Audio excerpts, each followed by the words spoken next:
sayang buat kita semua. Sebenarnya hari kasih sayang itu setiap hari ya, nggak hanya di tanggal 14 bulan 2 ya, tapi setiap hari. Khususnya nih ya, yang sudah punya pasangan, yaitu yang sudah berumah tangga. Tiap hari harus menyatakan kasih kepada pasangan, baik itu dari tingkah laku kita, baik itu dari perkataan kita. Kalau tidak begitu, kering rumah tangga ya. Mari kita membuka firman Tuhan hari ini 1 Yohanes 4 ayat 7 sampai 12. Ya, 1 Yohanes 4 ayat 7 sampai 12. Kasih ya, kita identik bulan 2. Ya, tanggal 14 ada coklat, ada permen, ada yang segala sesuatu yang manis-manis yang identik dengan kata kasih. Kalau berfoto selalu identik dengan gitu ya, atau enggak sarang ya, apa aja yang berbentuk hati. Tapi sebenarnya hati bentuknya gitu nggak sih? Ada ya. Semua orang pasti ingin memiliki yang namanya kasih. Semua orang. Tidak ada orang yang kepengen dibenci. Atau ada nih di sini? Kalau ada, aku cuma bisa bilang agak lain. Ya, agak lain. Karena semua orang pasti kepengen kasih, ya. Ya, kalau kita membaca Yohanes di ayat 7 tadi, ya, ada kata gini, saudara-saudaraku yang kekasih. Saya berkata bahwa Yohanes ini sangat luar biasa. Sebelum dia pada titik poin yang mau dia bahas, dia menyapa dulu dengan kata saudara-saudaraku yang kekasih. Sepele ya. Tapi kalau orang kirim surat sama kita, kirim pesan WA sama kita, menyatakan halo Neliku yang kusayang, ya kan, ngantuk pun pasti seger.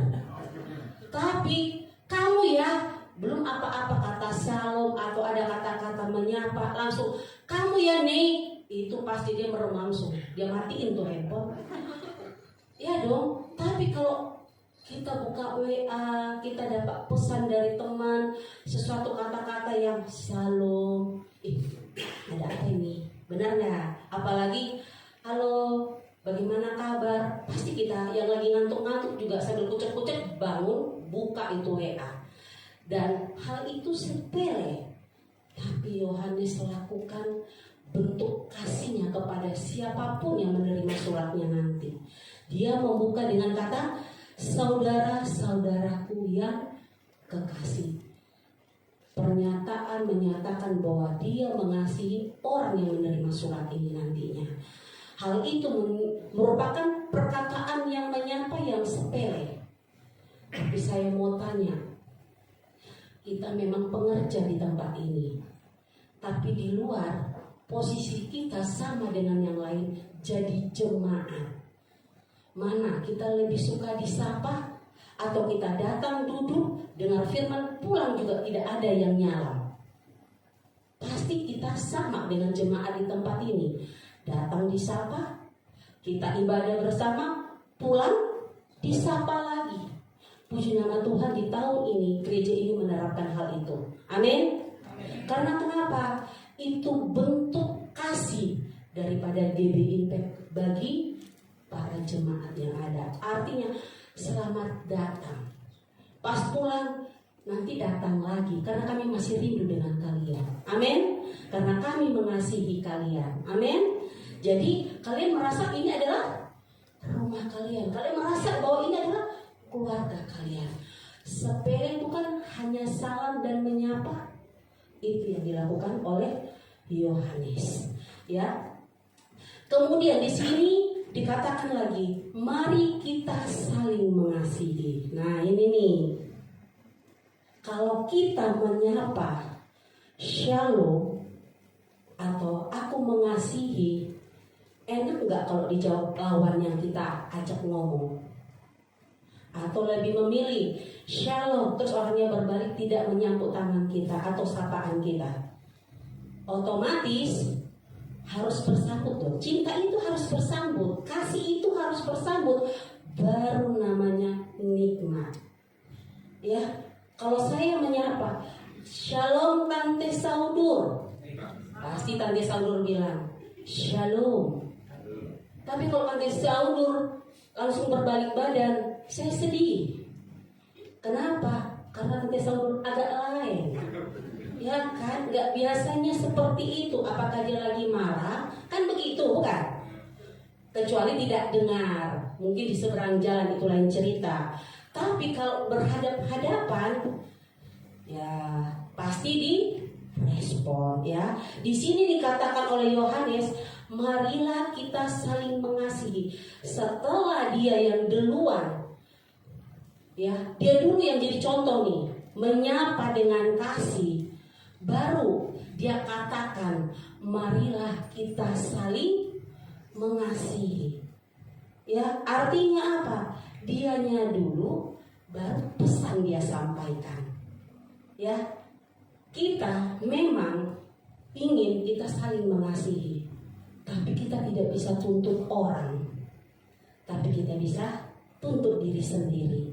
Kita tidak bisa berkata, jemaat sapa aku dulu dong. Tidak bisa. Kita yang tuan rumah, kita yang nyapa dulu. Kemudian jemaatnya nyapa balik. Karena kenapa? Katanya marilah kita saling mengasihi. Direspon. Amin. Kita harus memiliki kasih ya. Karena tema kita hari ini tentang lope-lope ya. Mengapa kita harus memiliki kasih? Yuk kita buka ayat 7b dan 8. Sebab kasih itu berasal dari Allah, dan setiap orang yang mengasihi lahir dari Allah dan mengenal Allah. Barang siapa tidak mengasihi, ia tidak mengenal Allah, sebab Allah adalah kasih. Amin. Ayat 7b sampai 8 ini saya ingin mengatakan bahwa mengapa kita harus memiliki kasih. Yang pertama, karena kasih itu adalah hakikat Allah. Kasih bukan sekedar sifat Allah, tapi kasih itu merupakan hakikat Allah, di mana tidak bisa dipisahkan dari Allah. Amin. Karena Allah itu adalah kasih. Ya. Tapi ingat, kasih belum tentu Allah. Kenapa saya bilang gitu? Nih, bagi yang punya pacar nih, pasangannya dikasihi nggak? Tapi sering nggak gara-gara orang yang dia kasihi meninggalkan Tuhan? Sering ya? Sampai lupa diri sendiri, siapa identitas dirinya sebagai anak Allah. Benar? Tapi Allah adalah kasih. Karena apa? Hakikat Allah adalah kasih. Kenapa saya bilang begitu? Mari kita buka Yohanes 17 ayat 24b. Dikatakan begini, sebab engkau telah mengasihi aku sebelum dunia dijadikan. Jadi sebelum kita ada, Allah itu penuh kasih. Tanpa kita ada pun Tuhan itu sudah kasih. Dari kita dunia dibentuk, sebelum dibentuk dia itu sudah kasih. Jadi Allah itu adalah kasih. Allah tidak bisa dipisahkan dari kata kasih. Tapi ingat, kasih belum tentu Allah. Saya mengasihi, saya boleh minta contoh Ella. Ya, saya mengasihi Ella. Terlalu kasih, Ella salah jalan, saya biarkan. Saya nggak enak negurnya. Apakah itu kasih? Tidak. Tapi Allah adalah kasih. Ketika Allah menegur Ella, cubit dikit supaya dia kembali lurus, apakah itu kasih? Itu kasih. Walaupun agak cubit dikit, ya, itulah kasih. Ada tegurannya. Tidak tidak jadi pembiaran kayak orang tua. Anaknya udah tahu, orang tua itu udah tahu anaknya salah, apakah dibiarkan? Tidak. pasti ditegur dulu, sedikit dicubit, bahkan menghadap tembok. Ya, banyak cara, tapi bukan karena kejam, tapi karena sayang. Tuhan juga seperti itu. Tapi saya mengasihi ada terkadang maksud dan tujuan. Ya, jadi Allah adalah kasih karena hakikatnya Allah adalah kasih. Kemudian kita statusnya apa di hadapan Allah? Adalah anak-anak Allah. Kalau orang bilang buah tidak jauh dari, nggak angkarnya ya, nggak dari pohonnya, ya. Buah tidak jauh dari pohonnya. Kalaupun jauh, berarti sudah di supermarket, ya kan? Berarti sudah di supermarket. Kan nggak mungkin dibawa sama pohon-pohonnya, ya kan? Jadi otomatis status daripada kita sebagai anak-anak Allah, otomatis apapun yang dilakukan orang tua kita, baik itu orang tua kita sedikit cerewet, galak dikit, kita nggak suka, tapi sadar tidak sadar kita suka ngikutin nggak? Suka ngikutin nggak? Baik itu yang baik, baik itu yang buruk, suka ngikutin nggak? Kita adalah anak-anak Allah. Apapun yang dilakukan oleh Allah, khususnya tadi Allah adalah kasih, Allah adalah hakikatnya, Allah adalah kasih. Otomatis kita juga sama, bukan? Kita juga sama, mencerminkan kasih Allah itu. 1 Yohanes 4 ayat yang ke-9 sampai yang ke-11. Ayat yang ke-9, dalam hal inilah kasih Allah dinyatakan di tengah-tengah kita, yaitu bahwa Allah telah mengutus anaknya yang tunggal ke dalam dunia supaya kita hidup olehnya. Inilah kasih itu, bukan kita yang telah mengasihi Allah, tetapi Allah telah mengasihi kita yang telah mengutus anaknya sebagai penambahan bagi dosa-dosa kita. Saudara-saudaraku yang kekasih, jikalau Allah bisa demikian mengasihi kita, maka haruslah kita juga saling mengasihi. Amin. Ya. Kasih yang kedua, mengapa kita harus memiliki kasih?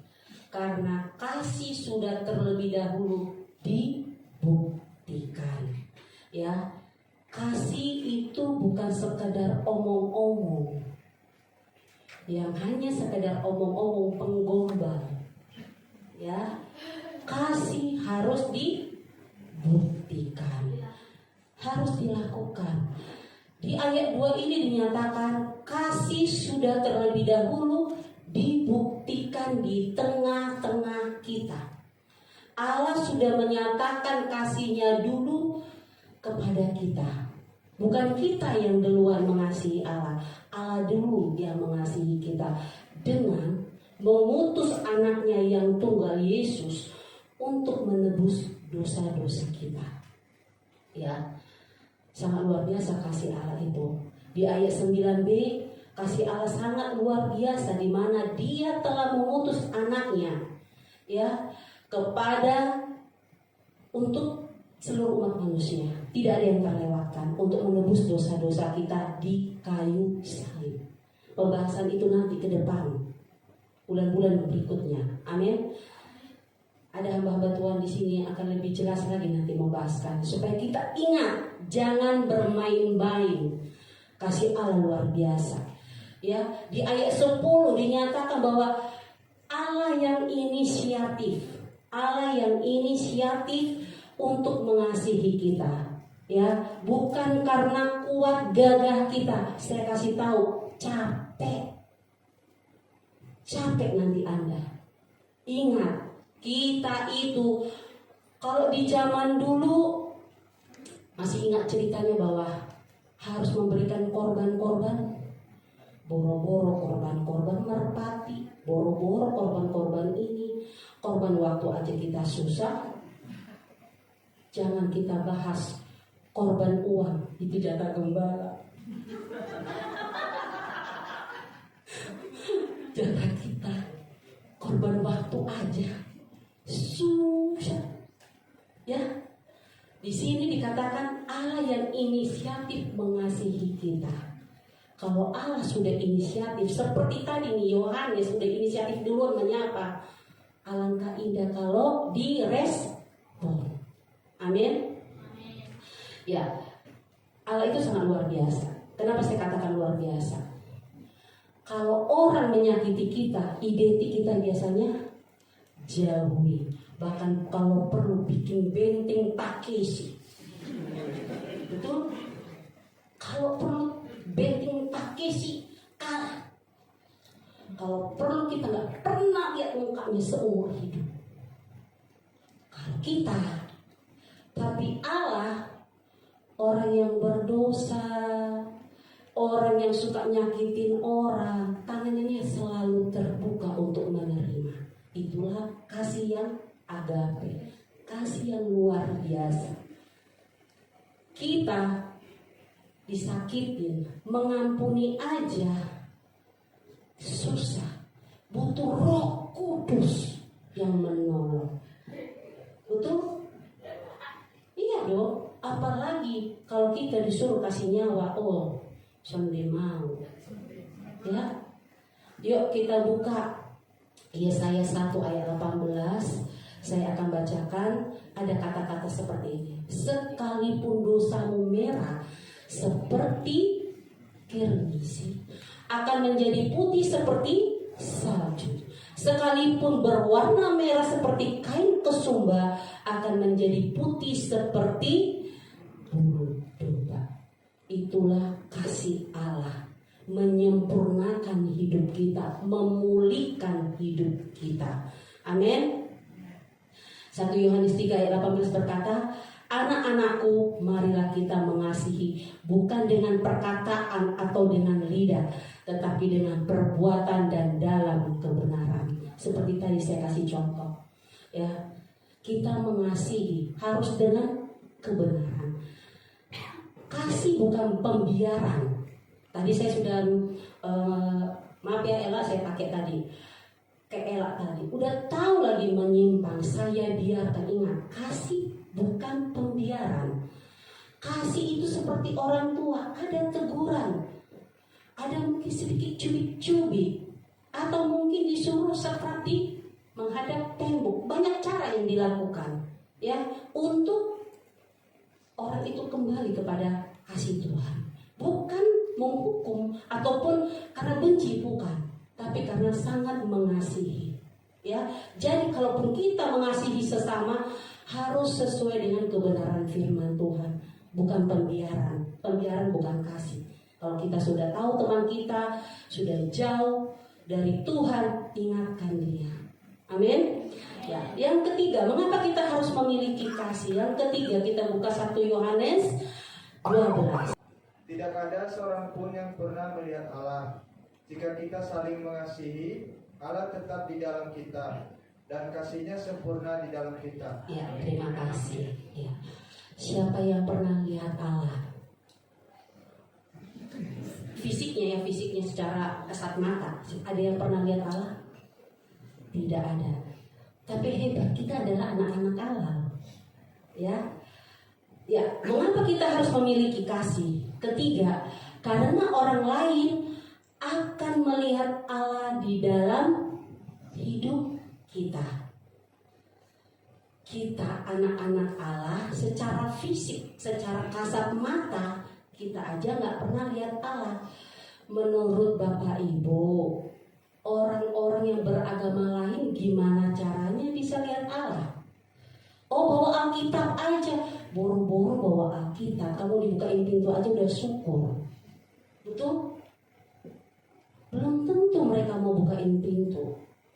Sekadar sapa menyapa atau lagi berdagang, mereka welcome buat kita. Tapi kalau mereka sudah tahu niat kita untuk menginjil, jangan harap pintu dibuka. Bagi yang anti, kalau mereka lagi sakit, memang mereka buka pintu. Siapa aja lah, Tuhan yang mana aja lah. Tapi ketika dia sehat, makmur, sukses, biasanya susah. Terus bagaimana cara kita menginjilnya? Tadi ini, mengapa kita harus mengasihi? Karena orang harus lihat siapa Allah dalam hidup kita. Ya, buru-buru bawa Alkitab. kita diketahui hamba Tuhan, rajin ke gereja, dia langsung gini. Kalau nggak orangnya, mungkin keluarganya, dia mau penginjilan ya.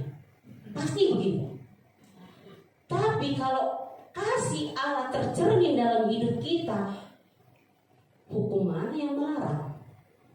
Aturan mana yang melarang? Enggak ada dong. Memang kita anak-anak Allah. Allah harus hidup dalam hidup kita, sehingga kehidupan kita tercermin kasih Allah. Orang lain yang kenal Allah, tidak kenal Allah, melihat Allah dalam hidup kita, akhirnya dia juga merasa dimerdekakan. Amin. Ya, karena kita tadi anak-anak Allah. Ya, memang kita sih sering berkata, aku mengasihi engkau kalau sabar itu kasih aku hepeng. Ya kan? Aku mengasihi siapa ini? Aku kasih contoh. Anak. Kalau di rumah ibu suka traktir kopi. Ya kan? Itu kasihnya endang. Ya. Tapi sebagai anak-anak Allah harus mencerminkan kasihnya Allah. Otomatis aku harus mengasihi engkau walaupun. Kalau yang berpasangan, lihat dan pasangannya, katakan, aku mengasihi engkau walaupun cerewet. Amin. Aku mengasihi engkau walaupun rambut sudah memutih. Tapi yang bukan pasangannya, lihat yang sejenisnya saja. Ya. Boleh dikasih waktu 1, 2, 3. Boleh berkata kepada pasangannya, aku mengasihi kamu walaupun. Kalau yang nggak punya pasangan, sesamanya aja ya. Ya, supaya jangan salah paham. Aku ditembak di gereja, jangan. Ya salah paham nanti. Oke? Ya. Tema gereja adalah kasih yang menghidupkan. Ya, di bulan 2 ini membahas tentang kasih. Tema saya hari ini, kita harus memiliki kasih, yang diambil dari 1 Yohanes 4 ayat 7 sampai 12. Mengapa kita harus memiliki kasih? Karena kasih itu adalah hakikat Allah. Ya, nggak boleh dipisahkan dari Allah. Kedua, mengapa kita harus memiliki kasih? Karena Allah sudah membuktikan terlebih dahulu. Artinya, kasih jangan hanya omong-omong, kasih harus dilakukan. Halo, yang punya pasangan, setiap hari katakan I love you. Ya, sehingga kelelahan ibu di dalam rumah langsung luntur. Amin. Karena pekerjaan rumah itu adalah pekerjaan yang paling melelahkan. Seperti lingkaran, nggak berhenti-henti. Selesai cuci piring, dia meleng mata, piring lagi ada. Iya nggak? Kecuali di dalam rumah itu dia sendirian. Selama masih ada suami, selama masih ada anak dan tetangga yang lain yang datang ke rumah, oh sudahlah, tidak usah dibahas. Baju apalagi, baru juga nyuci, pergi kerja, pulang udah cucian lagi. Ya, poin yang ketiga, mengapa kita harus memiliki kasih? Yang ketiga, karena kasih Allah harus tercermin di dalam kehidupan kita supaya orang lain juga merasakan kasih Allah itu. Karena dikatakan tadi, kalau kasih Allah yang sempurna itu ada dalam hidup kita dan kita bagikan juga bagi orang lain, baru kasih Allah itu yang sempurna itu perfect. Amin.